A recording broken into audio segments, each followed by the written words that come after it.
আজকে আপনাদের সাথে শেয়ার করব ভিন্ন স্বাদের একটা বেগুন ভর্তা রেসিপি। আর এই রেসিপিটা খেলে বারবার খেতে চাইবেন। ভিডিওটা শুরু করার আগে ভিডিওটা শেয়ার করে টাইমলাইনে রেখে দিতে পারেন, যাতে পরবর্তীতে দেখে ট্রাই করতে পারেন। আর এরকম সহজ রেসিপি ভিডিও দেখতে চাইলে আমার পেজ সুমাইয়াতি ব্লগে একটা ফলো দিয়ে পাশে থাকবেন। তো চলেন শুরু করা যাক। বেগুন ভর্তার রেসিপির জন্য আমি সবগুলো উপকরণ এক এক করে গুছিয়ে নিচ্ছি। এখানে একটা বেগুন নিয়েছি, 2টা টমেটো, কাঁচামরিচ, শুকনো মরিচ, আস্ত রসুনের কোয়া, ধনিয়া পাতা। বেগুনগুলোকে আমি এভাবে কেটে পিঠের কাছ থেকে এভাবে কেচে দিয়েছি। টমেটোগুলোকে 2 ভাগে ভাগ করে নিয়েছি। চুলায় একটা প্যান বসিয়ে তাতে সরিষার তেল দিয়ে দিয়েছি কিছুটা পরিমাণ। এবার কিছুটা গরম হয়ে আসলে এর ভেতরে এক এক করে সবগুলো বেগুন আর টমেটো দিয়ে দিব এবং বাকি যে উপকরণগুলো নিয়েছিলাম ঝুড়িতে সবগুলোই দিয়ে দিব। তো আমি বেগুন দেওয়ার পরে টমেটোগুলোও দিয়ে দিচ্ছি। তো বেগুন টমেটো দেওয়ার পরে এখানে আস্ত কোয়া রসুন রেখেছিলাম, সেগুলো এক সাইডে দিয়ে দিচ্ছি। এই রসুনের কোয়াগুলো বেগুন ভর্তাতে অন্যরকম একটা স্বাদ যোগ করবে, যেটা খেতে খুবই লোভনীয় লাগবে। আর দিয়ে দিচ্ছি 4-5টা কাঁচামরিচ। আর এখানে আমি কিছুটা ধনিয়া পাতা কুচি করে নিচ্ছি, একদমই কুচি কুচি করে নিচ্ছি। ধনিয়া পাতা কুচি করা হয়ে গেলে আমি ঢাকুনটা তুলে দেখছিলাম কত দূর হয়েছে। আমি বেগুন কাঁচামরিচ সব কিছু একটু উল্টে পাল্টে দিচ্ছিলাম, আর রসুনগুলো একটু উল্টে পাল্টে দিচ্ছি। এক সাইড একটু পুড়ে পুড়ে গিয়েছে এবং অন্য সাইডটাও আমি হওয়ার জন্য রেডি করে নিলাম। এবারে আরও কিছু সময় আমি ঢেকে রাখবো, কিন্তু তার আগে আমি চিংড়ি মাছ দিয়ে দিলাম 4-5টা। পরিমাণ মতো লবণ ছিটিয়ে দিচ্ছি, প্রথমে দিতে ভুলে গিয়েছিলাম। চিংড়ি মাছের কারণে বেগুন ভর্তা একটা নতুন স্বাদ যোগ হবে।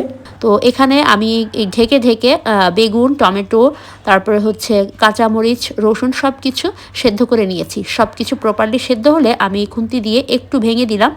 এবারে একটা ডালের ঘুটনি দিয়ে সবগুলোকে খুব ভালোভাবে প্যানের ভেতরেই ম্যাশ করে নিচ্ছি।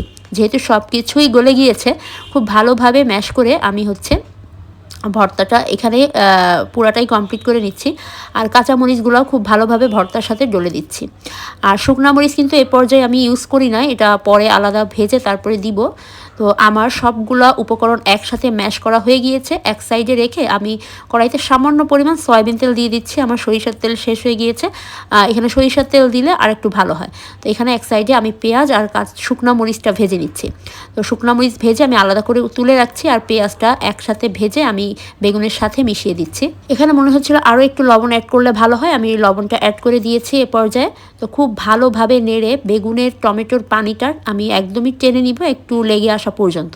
তো এদিকে আমি ভেজে রাখা শুকনা মরিচগুলা একটু ক্রাশ করে নিব। ভর্তায় যে যেমন ঝাল পছন্দ করেন সেরকম কম বেশি করে নিতে পারেন। তো আমি আমার পছন্দ মতো ঝাল এখানে অ্যাড করে নিয়েছি। যেহেতু কাঁচামরিচ দিয়েছে অনেকগুলা, তাই শুকনা মরিচও আমি একটু কমিয়েই দিয়েছি।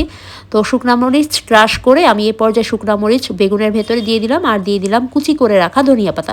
এবারে সব কিছু এক এক করে মিক্স করে নিচ্ছি। আর শুকনা মরিচটা একেবারে শেষে অ্যাড করার পরে খুব দারুণ একটা গন্ধ ছড়িয়েছে। গন্ধ বললে ভুল হবে, এটা একটা সুঘ্রাণ। তো যাই হোক, আমার ভর্তা কিন্তু একদমই রেডি। দেখতেই পাচ্ছেন বেগুন থেকে পুরাটা পানি টেনে গিয়েছে, একটা আঠালো ভাব চলে এসেছে। এ পর্যায়ে আমি এটাকে নামিয়ে নিচ্ছি এবং গরম গরম এই বেগুন ভর্তা দেখেই খুবই লোভনীয় লাগছে। বাই দ্য ওয়ে, আপনারা যারা ফেসবুকে মনিটাইজেশন কোর্সের মাধ্যমে কোর্স করে ফেসবুকে পেজ ওপেন করে ভিডিও কন্টেন্ট মেক করে ফেসবুক থেকে আর্নিং করতে চান, তারা কিন্তু আমাদের মনিটাইজেশন কোর্সটা করতে পারেন। 59 নাম্বার ব্যাচের সিট বুকিং চলছে। আমাদের মনিটাইজেশন কোর্সে কি কি শেখানো হবে আজকের ভিডিওর প্রথম কমেন্টেই পেয়ে যাবেন। সিট বুক করতে আমাদের পেজে ইনবক্স করুন অথবা হোয়াটসঅ্যাপে যোগাযোগ করুন। ব্যাস, আমার গরম গরম ভর্তা রেডি এবং গরম গরম ভাতের সাথে এটাকে এখন সার্ভ করা হবে।